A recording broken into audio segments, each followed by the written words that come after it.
The streets of the nation's capital are set for a giant military parade. Saturday is going to be a big day in Washington, D.C. You know, a lot of people say, we don't want to do that. I say, yeah, we do. We want to show off a little bit. The event is expected to feature about 6,600 soldiers, 150 vehicles, and 50 aircraft in celebration of the Army's 250th birthday. President Trump, who will also be celebrating his birthday, will preside over the parade from a grandstand, a move that's prompting backlash and counter-protests. We're celebrating the Army on Flag Day. And it's not my birthday. It is my birthday, but I'm not celebrating my birthday. I'm celebrating Flag Day. It happens to be the same day, so I take a little heat. The parade is expected to cost the Army anywhere from $25 to $45 million, and millions more will be spent on security, personnel, and other costs. So here's a breakdown of what's involved.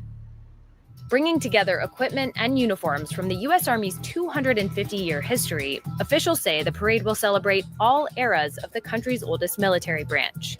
It's going to cost a little bit of money, but we're getting training value out of this. But also we get to tell our story. Some of the heaviest equipment was brought in from Fort Cavazos in Texas. It was transported by rail before being transferred to trucks and staged near the National Mall. The Army declined to say how much this effort cost. The equipment includes Paladins, which are self-propelled howitzers first introduced in the 1960s, M1A2 Abrams tanks, and Bradley fighting vehicles, which move on tracks and were first used in combat during Desert Storm, Strykers, which are 8-wheeled armored vehicles that were used extensively in Iraq and Afghanistan, and infantry squad vehicles, which are newer and faster lightweight trucks. There will also be old-school touring cars, jeeps, and even a cavalry horse detachment. The vehicles, many weighing tens of thousands of pounds, will drive down Constitution Avenue. To protect the streets, steel plates have been placed where the vehicles will need to pivot. But if the pavement gets damaged, the Army says it's prepared to pay millions for repairs. The Army is also planning a paratrooper demonstration, a fireworks display, and a series of flyovers. Aircraft include Chinooks, Blackhawks, and Apaches. Each of these cost about $5,000 to $8,000 per flight hour, according to a Pentagon document. The parade could also feature historic aircraft like the B-25 Mitchell and the P-51 Mustang. The Army also had uniforms produced to replicate what troops wore going all the way back to the Revolutionary War, though the Army didn't respond to questions about the cost. Officials say the parade will be worth it because it'll be a giant recruiting opportunity, and it's expected to end with an enlistment ceremony. Overall, this is like a big recruiting event, telling the story of the U.S. Army and its rich history, its rich heritage that's existed for 250 years. Another cost, the troops themselves. Thousands of soldiers were bused or flown in for the event. They're staying in 2 government buildings near Capitol Hill from about June 11th to June 15th. Officials say they're sleeping on cots, eating packaged meals called MREs, and getting a per diem of $69 a day. While they're living on modest Army means, the per diem alone could cost nearly $2 million. And then there are steep security costs for the parade, which has been deemed a national special security event. We're preparing for an enormous turnout, hundreds of thousands of attendees. It is our duty to ensure the safety and security of every participant. The Secret Service, the FBI, the National Guard, and several law enforcement agencies are all playing a role. The effort involves 18.5 miles of anti-scale fencing, 17 miles of bike rack, 175 magnetometers, and multiple drones. There will also be costs to the city and its businesses, including closed streets, a temporary suspension of flight traffic, and overtime pay. When similar events like inaugurations take place, it can cost D.C. $30 million or more. Some of the president's own Republican allies in Congress have expressed concern about the parade's costs, and a recent poll found that 6 in 10 Americans think the parade is not a good use of government money.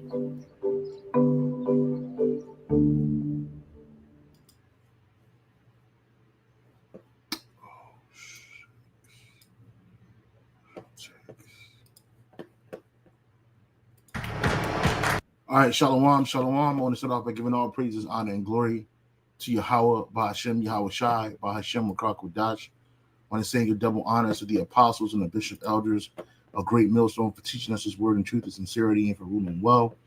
And salutations to the elect, Lord willing, with some of those men and women who fear and believe in the name of Yahweh, Bahashem, Yahweh Shai, and who are waiting patiently for the salvation of Israel. And all of these things that you see happening in front of you today, they're all precipitation of the coming of our Lord Yahweh Bashem Yahweh Shai Hamashiach, man. All right, the nations are getting ready for war. There's rumors of wars, and wars happening.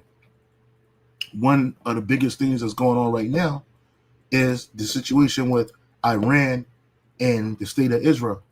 Okay, and we know that this also is precipitating the ultimate destruction of the state of Israel, because it's going to be destroyed right along with America. America is going to be drugged into this war. And what you see in, you saw this video in the beginning of the lesson, Trump and his military parade, right? Which it's been a long time since a president has done something like this. Typically, you see this done in authoritarian countries like Russia, China, North Korea, right? To show their so-called might and grit to the other nations, right? They show these tanks rolling through the streets, right, in a processional or parade, right? They're doing a history of the Army. I believe the Army, when is the Army's birthday?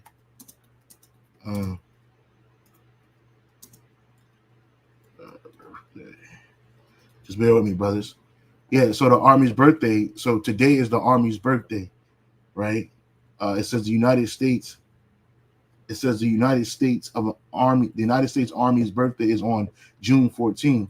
This year, 2025, marks the 250th anniversary of Army's founding, according to the White House.gov. The Army was established June 14th, 1775, man. And we know that, and that's the reason why I titled this lesson, 250 years is America at death's door. And it is. We know this to be sure. And who's a death dealer? Who is death itself that's going to come and destroy America? The spirit. Who is bringing the spirit of death to America? Yahweh Shah, right? He's about to destroy this place. All right. And the title of this lesson was inspired by an article right here. I got it pulled up. Just bear with me, brothers. Right here. The average empire survives for 250 years. Is America at death's door? And then obviously I typed up what is the life expectancy of an empire? The life expectancy of an empire, meaning the average duration of a civilization with centralized political power, varies significantly. Some studies suggest an average lifespan around 220 to 250 years. Now, this is beautiful because America has been at war. How many years has America been at war? Let's ask that question. Has America been at war versus peace? Right? So America, it says since the founding of 1776, the United States has spent a significantly more time at war than at peace. While the exact figures are very slightly dependent on definition of war, it is generally accepted that the U.S. has experienced only 17 to 20 years of complete peace, right?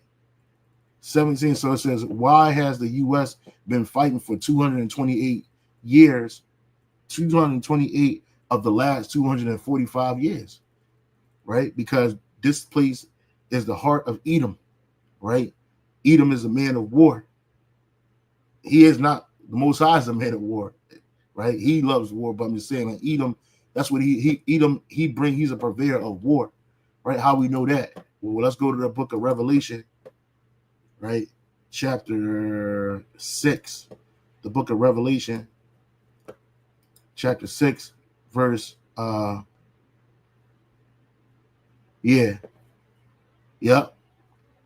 and 4. And when he had opened the second seal, I heard this. Slack you, brothers. And when he had opened the second seal, I heard the second beast say, come and see. And there went out another horse that was red. And this is representative of the Roman Empire, right? that great dragon, that red dragon, is also indicative of Esau, Edom, starting with the super elite, the ruling banking families. And power was given to him that sat there on the what? To take peace from the earth, and that they should kill one another. And there was given unto him a great sword, right? And how do you take peace from the earth? You bring war, right? That sword is a killing instrument, that military might, which today you have Donald Trump is basically flexing the military might of America, right? On the so-called birthday of the United States Army. And America is ticking. The time has been ticking. It's winding down. They got something called the doomsday clock, right? And now you got this battle with Iran and the state of Israel going back and forth. They shooting missiles on each other, and it's only a matter of time until America is fully drawn into this war. All right. So out of 250 years, because we had almost 250 years, America has been at constant war in some phase or capacity of another, right? And that's not sustainable, right? Just like they said in that video, at the end of this so-called ceremony is supposed to be a recruiting or an enlistment parade or whatever. And we don't know if some of the people are crisis actors or make it look like people want to join the military. Because as you can see in this op-ed, the military, the soldiers don't get paid shit. $69 a day. I had saw something and I was like, oh, that's 666, right? This man, right here, right? They bring it up. And this is not a happenstance. You don't just luck up on this number, right? This is purpose, right? What it said, 600. Yeah, 6,660 6,600 or 6,600 soldiers and 150 vehicles. You add that 5 up, that's 6, right? You add that 1 and that 5, that's 6. 666. Now people will say, "Oh, you're a conspiracy theory." Hey man, this man he loves this number, right? Just like we love the 144. That number is it carries a lot of meaning and weight spiritually and power to it. Just like in this world, 666 carries some weight in this world, and you see it. This man number, right? The man of war, and then they want to try to act like people want to join, which really nobody wants to join the military. These young kids today, they're not even fit to fight a war, let alone to sign up to get paid little or nothing when they're making hundreds of thousands, millions of dollars, tens of thousands of dollars outside of the military. They're not willing to fight for this place. You got all kinds of people, women, ABCers all up in there, right?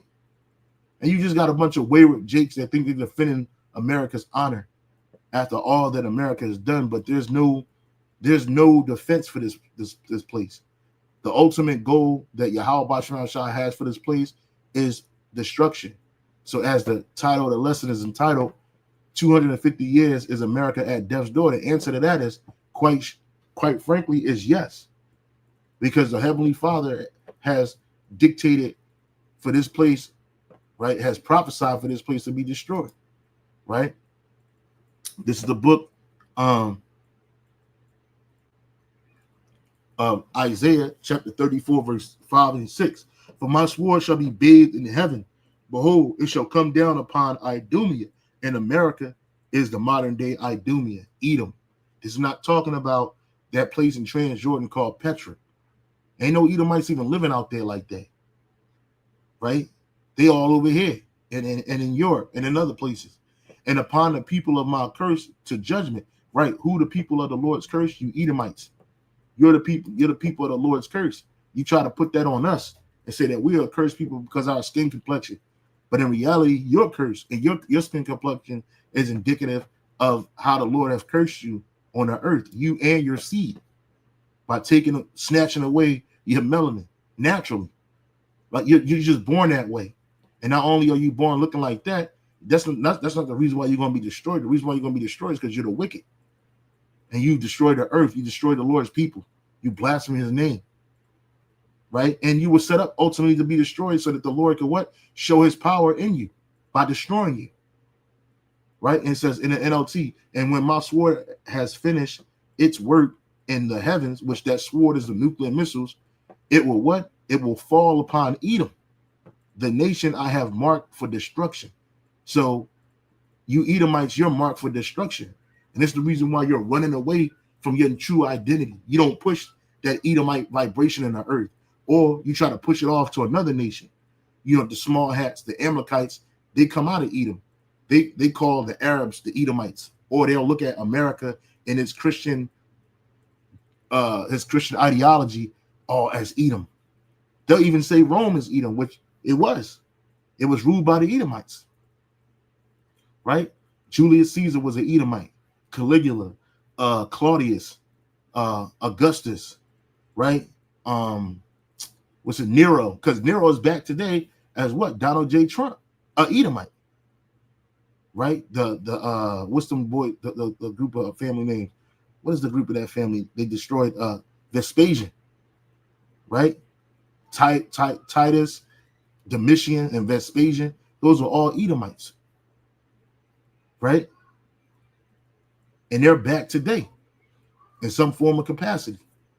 It says, and when my sword has finished its work in the heavens, right? What is the work in the heavens? Meaning going up to the heavens, the nuclear missiles going out of them silos and wherever else they kept, going up into the atmosphere, upper atmosphere, coming back down.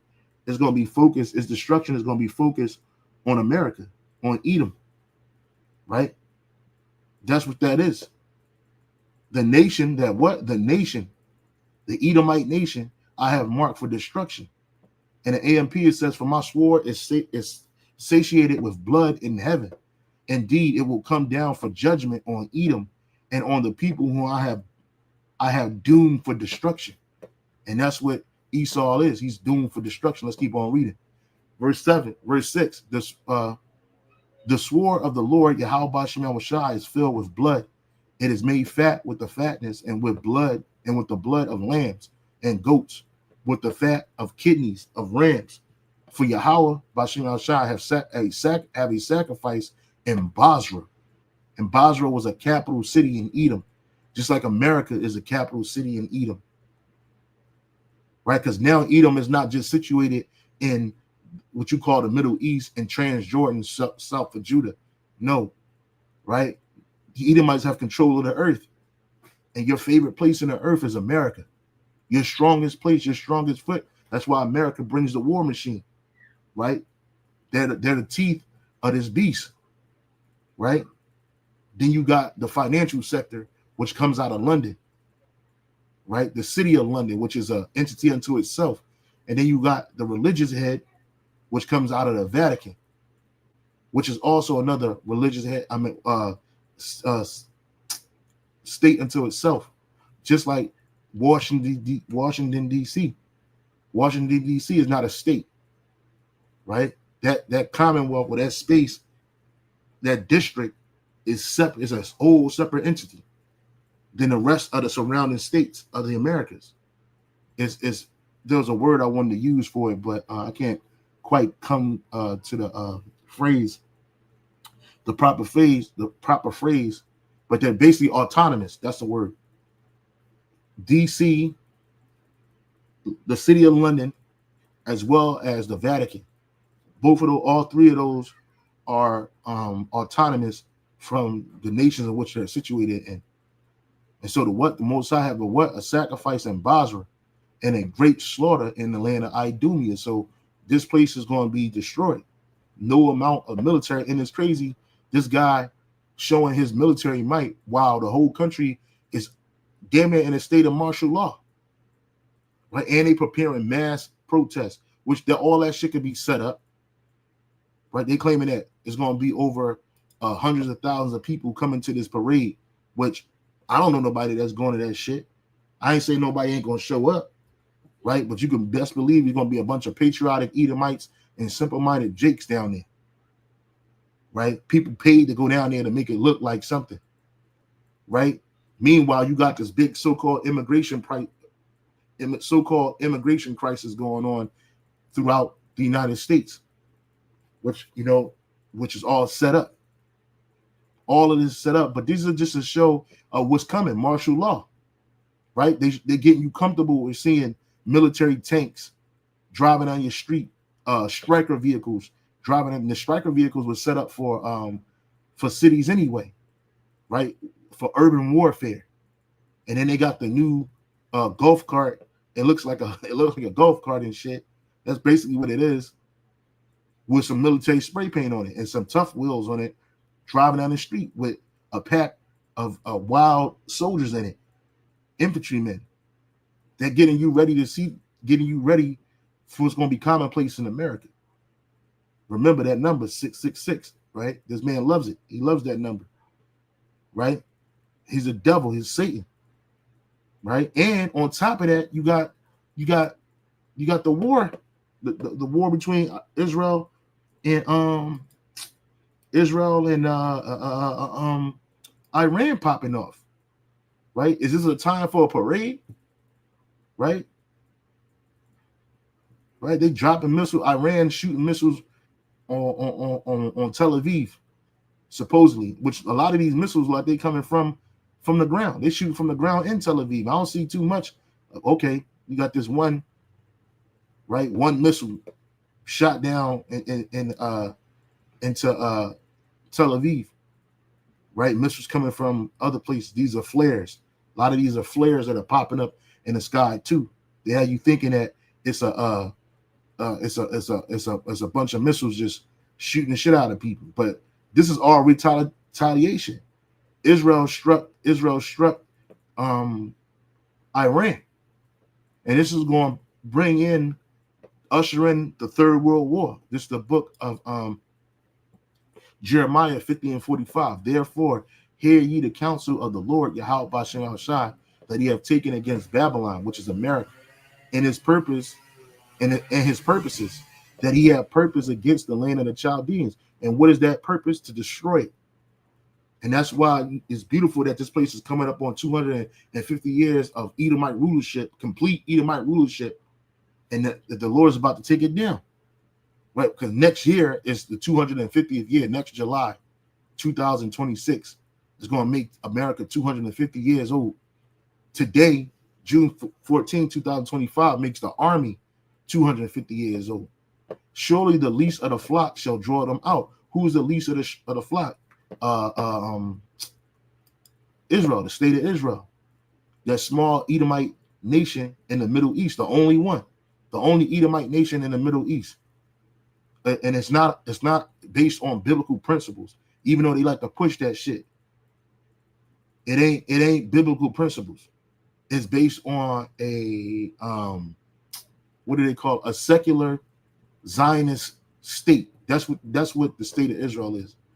A secular Zionist state, right? A guise of Judaism. They claiming to be the Lord's people. See, when the Lord's people, when we get home, when we come home, it ain't gonna be no more war. We ain't never gonna have to worry about a missile hitting or coming into any of our cities and our land. The book of Isaiah. It's the book of Isaiah.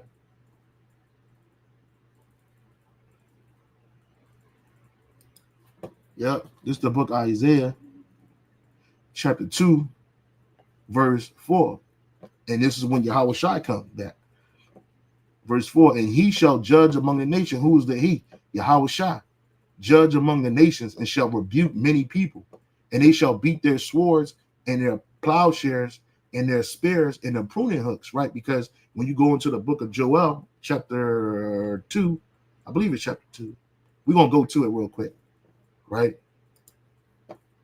We go to the book of Joel, chapter 3, right? The Lord told the nations to what? Verse 9 and 10. Joel 3, 9 and 10. Proclaim ye this among the Gentiles. These are the heathen nations. Prepare war. Wake up the mighty men. Let all the men of the war let all the men of war draw near. Let them come up. Beat your plowshares into swords and your pruning hooks into spears. And let the weak say, I am strong, because the Lord is bringing these nations into the valley of Yahweh-Shaphat.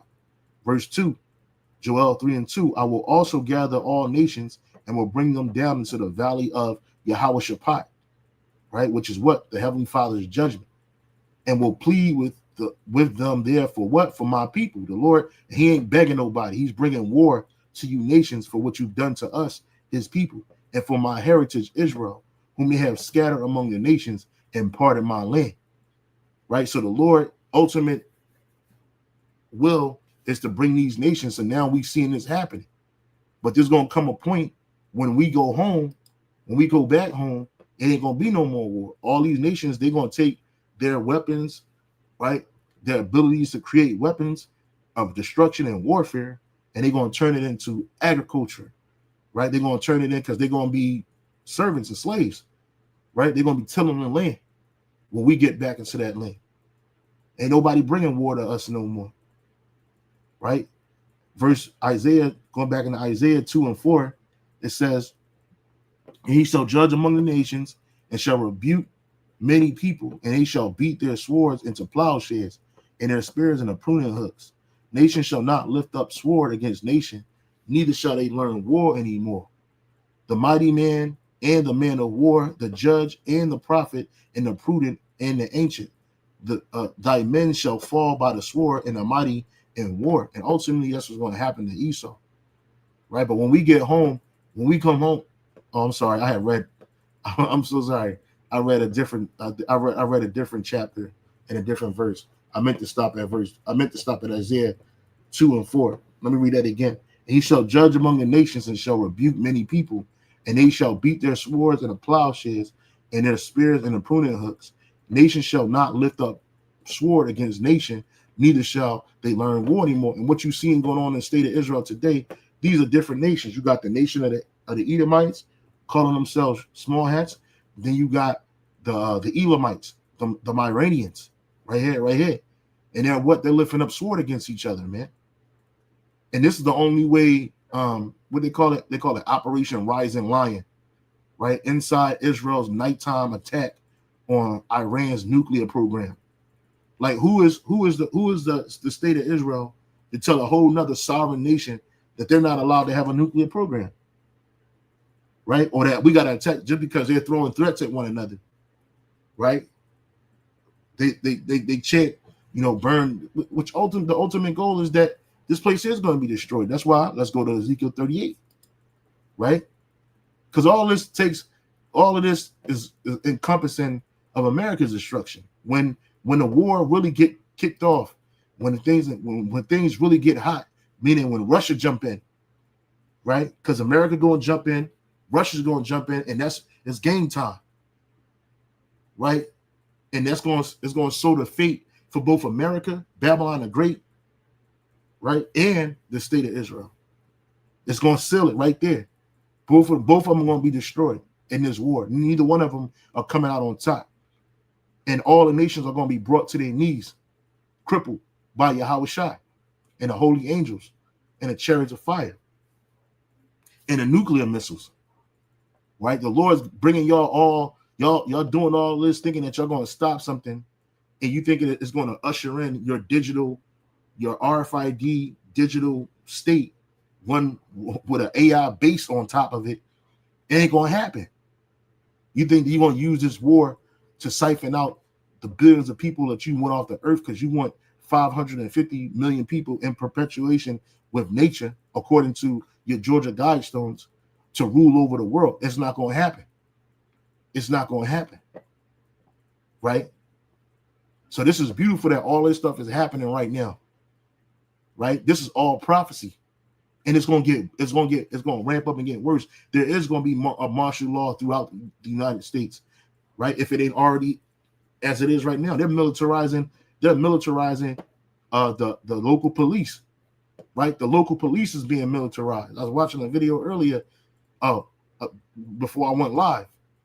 Bishop Elder Tazadakba from out of Connecticut. He did a video, I believe it was yesterday, and he was playing a clip of militarized police in LA standing in the phalanx, right? Well, a phalanx, we know that that's the Roman word for basically a group of soldiers standing in line together.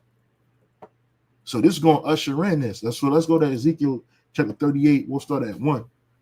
Prophets, because it's going to spell the end for Russia, which is an Edomite country, America, which is an Edomite country, the state of Israel, which is an Edomite country. All three of them going down. Like, God ain't going to get no win in this, right? Which is Russia. You're not going to Ra'ash. You're not going to get no win in this. You're going to lose too. All Edomite power is about to be destroyed in this war, the Great War. Prophesy about God in a future invasion of Israel. And why is God, aka Russia, going to invade Israel? Because they're messing with one of its top allies, which is Iran. Okay, let's see if there's anything on the comment board. There is nothing on the comment board, so let me go ahead and read. Right, Ezekiel 38 and 1.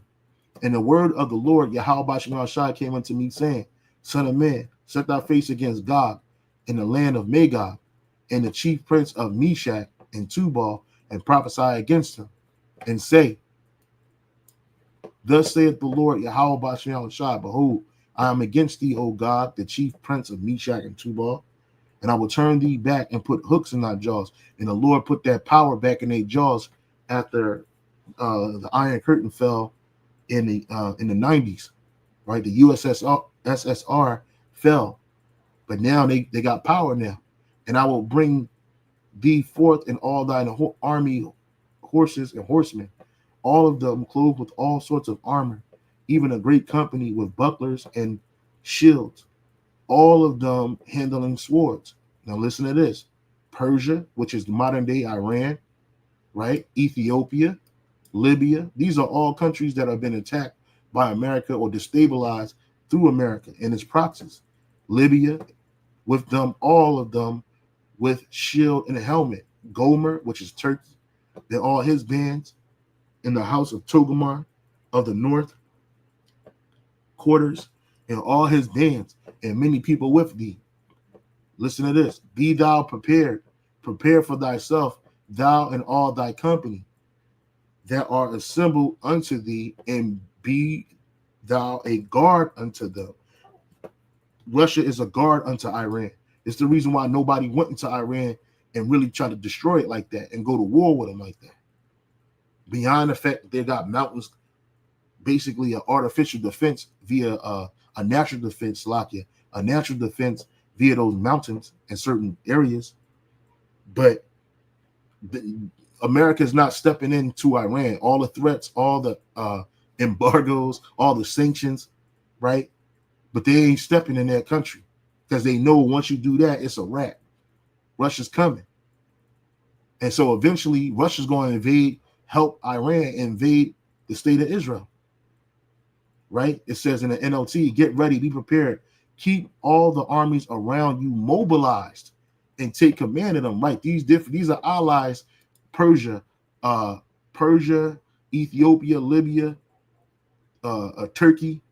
Those are all going to be allies. China, you can put China up in there too. Those are going to be allies to America. There ain't nothing but Satan. Salakia for that slip of the tongue. Turkey, Persia, Ethiopia, Libya, Turkey, and China, they're going to be allies to Russia, right? And Russia's going to take command of them. And then America and its weak allies are going to try to take they're going to take command of their what's the UN, NATO, those troops, and they're going to have to fight in the Valley of Jehoshaphat. And while y'all fighting over there in them sandboxes, America's going to be getting hit and invaded. Foreign troops is going to be on the soils of America because she's not going to be a virgin no more, right? What it says, there's a scripture that kind of like references that. I'm trying to think of it. It says that oh man, what is it? The tender, delicate? No, it's like, oh man, Elder brought that out in his lesson too. I can't quite remember it right now. Hopefully somebody on the comment board can help me out. Basically, America's not going to be a virgin no more. Oh, virgin daughter of Babylon. That's it. The Wadi Abashah. Virgin daughter. All right, let me see. Hopefully I spelled it right. Virgin daughter of Babylon. Yeah. Isaiah 47:1. The water, brother. GMS. Mawatazat. Hey, shalom to the elder. I didn't know you was up this late, big bro. My man. I'm gonna make him how do I make him Salakia? Show you how do I make this elder how do I make him a moderator? Yeah, add as moderator, managing moderator. Yeah. You're a moderator now, big bro. The water. Elder Mawatazak, yeah, my man. Yeah. This is Isaiah 47:1. Come down and sit in the dust, O virgin daughter of Babylon. It says, sit on the ground. There is no throne. Right. Because why is America a virgin? Ain't nobody come and attack this place. All the wickedness and all the war that America has brought to these other nations. I was in the Iraq war, right? During the Iraq and Afghanistan era. I was there. Ain't no Iraqi come to America and step on this land and do nothing. Right? So none of these nations that America brought war to has actually stepped foot on America and brought war to America. Right? I don't care about the whole idea that you think that a 9/11, that was all inside job. But that's when America's finally at war and this third world war is gonna get hot. Guess what? These nations are coming to America, and your National Guard and Reserve, they all out of shape. They all weak, right? They got families here. They get paid little or nothing. They're not going to want to die for you. They're going to go home. They're going to take their weapons. They're going home and protect their goods. And they're going to have to be fighting off these foreign troops in America. Come down and sit in the dust, O virgin daughter of Babylon. Sit on the ground. There is no throne. Right? There's no throne. There's no everlasting throne for you, O daughter of the Chaldeans. For thou shalt no more be called what? Tender and delicate. Why is America called tender and delicate? Because no one has crossed her boundaries. Right? She's basically a virgin to war. The last time America had war with another country on the soils of America, it was when it was being established and it was breaking off from its mother, which is Britain. Right? Come down, virgin daughter of Babylon, sit in the dust as an NLT. For your days of sitting on a throne have ended. Exactly. America's time is over. You've been sitting on this throne like it was gonna last forever, and it's not. You got the king of Babylon on the throne right now, which he's just a puppet. But let's keep on reading. For your days of sitting on the throne have ended, O daughter of Babylon. Never again will you be a lovely princess. Never again will you be a lovely princess, tender and delicate. Exactly. She's never going to be that again. So you got Trump talking about let's make America great again, right? Let's do it again.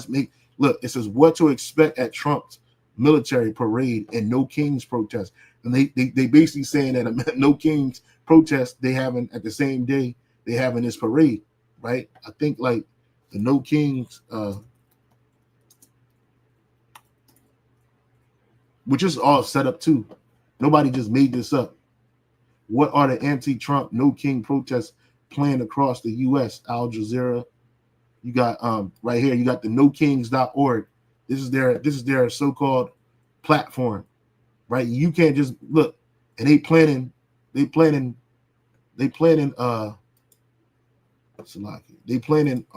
countrywide protest, even here in Hawaii, where we at, and even in Mexico, in Mexico and in Dominican out there. I don't know where is this, Jamaica, Puerto Rico, right? You got they got it all the way down there in Colombia, bro. Panama, Costa Rica, Guatemala, right? All this, and America is just littered with protests today on the same day that they supposed to be showing off their military might via this parade, this army parade, right? So they got the stars. I guess the biggest protest supposed to be around Pennsylvania, which is Philadelphia, New York City, right? Rockford, Illinois, somewhere near. This might be Chicago, right? Then you got South Carolina, North Carolina, then all the way out in Arizona. These people talking about getting busy at the same day. That's why they say they expect hundreds of thousands of people out there because of this protest that's happening at the same time, which this is all set up, right? So it says right here, in America, we don't do kings, right? Well, Trump is the king. He's the king of Babylon, right? They've defied our courts, deported Americans, disappeared people off the streets, attacked our civil rights, and slashed our services. The corruption has gone too far. No thrones, no crowns, no kings, man. Right? Well, it ain't gonna help. It ain't gonna help. Going back into this article right here, it says the spectacle of a police state. This is martial law without a formal declaration of war. Exactly, and that's exactly what that is. Them tanks ain't gonna leave DC. Them vehicles, more soldiers is coming to DC. Right? Hey, this is gonna be a heavy day, and it's a camp day. And it's a camp. We're gonna be all eyes on deck. All brothers already on eyes on deck. We up all night watching what's going to happen in this parade. I'm like 6 hours behind the East Coast, but guess what? My ears and antennas are going to be looking because what's cooking, what the Most High's got cooking, right? So let's read this article real quick. The average empires survive for 250 years. Is America's at death's door? Studies show that an empire survives on average a mere 250 years. Did you know that? To put that in context, the world's oldest person recently died at 124 years. This is an old article too. This is from 2021. So she lived nearly half as long as most empires do. It says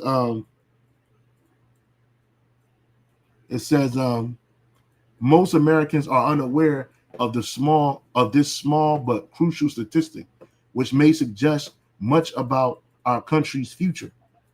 It is past time for the Americans to confront the painful reality that our time as a world superpower may be limited. It ain't maybe limited, it's at an end.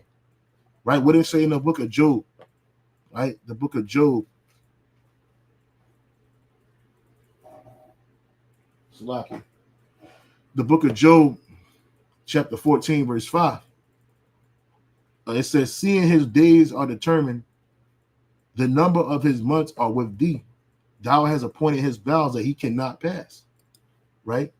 So you Edomites, you trying to push forward this NWO, this new digital slave enslavement via the RFID microchip and tracking through your AI systems and your what you call that ledger that they have. Oh man, it's called blockchain system, right? That ain't gonna happen, right? The chip is coming, right? You gonna push it, but once you put that chip on the masses of the people, guess what's gonna happen? Yahweh Shai is coming back. Now it's your time, that nail in the coffin, right? It's up for you. And the NLT says, you have decided the length of our lives. You know how many months we will live, and we are not given a minute longer, right? And the ALP says, since his days are determined, the number of his months is with you, in your control. It ain't in the Edomites' control. And you have made his limits, so he cannot pass his allotted time. Esau has an allotted time to rule, so you can't push past that. No matter how much you bring out your weapons, your show of force via your weapons, your military, your slogans, make America great again, keep America great, all this other weirdo shit, that's not going to be enough to keep you going in perpetuity. You got your think tanks, you got these different elite groups of Edomites sitting there dictating about what they're going to do, how they propose to have this war, and then kill billions of people, and then they're going to come up from the ashes like a phoenix out of them bunkers and rule the world again. Not going to happen, Jack. Your ass is done. Your pride have deceived you. This is the book of Obadiah 1 and 3. The pride of thine heart hath deceived thee, thou that dwelleth in the clefts of the rock, whose habitation is high, that saith in his heart, who shall bring me down to the ground? Though thou exalt thyself as an eagle, and though thou set thy nest amongst the stars, thence will I bring thee down, saith the Lord. Right? Yahweh Shema Shah is going to bring you down. And you did that in 1969. You pushed those satellites into the atmosphere, upper atmosphere, out there in space. You got your nest, which is your weapons. That's why you got a space force. Right? Who you fighting from that's coming from space? Yahweh Shai and the chariots, the angels. Right? That word nest there in the Hebrew is Kwan, right? Kwan, which is nest for birds, nest cells like Noah's Ark, something including a nestling, figuratively a chamber, a dwelling, nest room. You got your ISS space station out there. You got your the Edomites, the super elite Edomites, the Rothschilds. They're out there floating in the upper atmosphere, getting used to that shit, playing in the air, right? Thinking that that's gonna keep them protected from the judgment that's gonna come down here on this earth, right? But that pride that you have, it has deceived you, man. And there's no man more proud than Esau. And a great example of a proud Edomite is Donald Trump. So going back to this article, it says, as we consider historical empires, it is worth noting that the vast majority of Americans do not regard the United States as an empire in the classical sense, despite the fact that many people throughout the world do. However, for the purpose of this column, the United States, although being modern in every meaning of the word, does indeed qualify as an empire.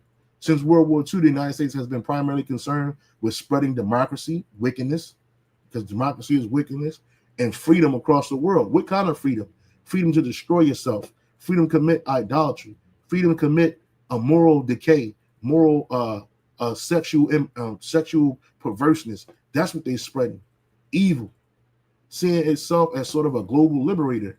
In reality, the U.S. maintains over 800 military outposts and special operations groups spread around the globe.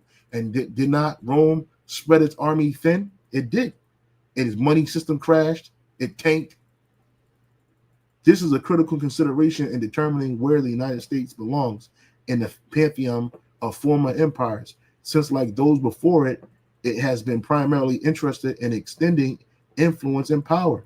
This is not something that I mean as a criticism, but rather as a contextual point. However, it is this overreach in the pursuit of continuous power and influence that frequently leads to empires withering, albeit slowly. And it's going to be quicker than that. In 2026, the United States of America, founded in 1776. And how was America established? It was established on the blood, the destruction, the land theft of the Israelites, starting with the Northern Kingdom, the so-called Native American Indians, so-called Mexicans, so-called Seminole Indians, and then you brought and enslaved the Southern Kingdom, so-called Negroes, West Indians, and the Haitians, Judah, Benjamin, and Levi, and brought us over here to till the land and work the land. That's how America was established. It says in 2026, which is next year now, the United States of America, founded in 1776, will celebrate its 250th anniversary. We're rapidly nearing the 250th anniversary of the fall of most previous civilizations, with ongoing internal turmoil ranging from race to financial disparity to political tribalism, and other countries gradually pulling away from the orbit of the U.S.-led supremacy, right? It appears that the tides are turning against, it says us, against y'all. I fear that this mere statistic may soon become reality that alters the course of our lives. After all, many citizens and politicians would celebrate our downfall, not realizing the perilous impact it would have on the freedoms they believe they do not have. They believe they do not have. I am not sure if it will be a huge international conflict. It is. A financial catastrophe. It is. Or a civil war. It is. That causes the United States to fall. apart. But I do believe that learning from the past is critical if we are to slow down the inevitable. And you're not going to slow down the inevitable, right? These gooks think they was around for 5,000 years doing anything. No, you wasn't, nigga. 5,000 years ago, you wasn't even a nation. You wasn't even a nation, right? He wasn't even a nation in Chinese. And they running around on lies, man. Them gooks karate chopping every goddamn thing with chopsticks and shit, thinking that they're a great nation. China is a slave nation, right? That's what it is. It's a work camp, a big ass work camp of a country. That's all it is. And without America, China would be nothing. And when America falls, all these nations around it is going to fall, including its enemies. Right? America is the big cog in the wheel. Jeremiah chapter 50, verse 51, verse 7. It says, Babylon have been a golden cup in Yahweh Bashim Yahushua's hand that made all the earth drunken. The nations have drunken of her wine, her democracy, her economics, her system, her sexual immorality, her depravedness, all of this shit. Her witchcraft, her wickedness, her sins and iniquities. All these nations are drunk in it. The nations have drunken her wine, therefore the nations are mad. Babylon is suddenly fallen and destroyed. Howl for her. Take balm for her pain. If so be, she may be healed. We would have healed Babylon, but she is not healed. Forsake her. Let us go everyone into his own country, for her judgment reacheth unto heaven and is lifted up even to the skies. So these nations, they're going to pack it up if they ain't already doing it, right? They're going to pack it up and they're going to take it to their own countries because they see America is about to be destroyed, right? So yeah, man, I just saw this, it's June 14th now, 2025, and today is the America's parade. We'll see what happens. We'll see what kind of theories happen. We'll see we'll see where this is going to lead to. But ultimately martial law is coming, right? Martial law is coming. And it's going to destroy this place. So the water for you, Zaquanium Wa Akim, for tuning in. This has been 250 years. Is America at death's door? The answer is yes. With that, I would say shalom and on to the next. Shalom.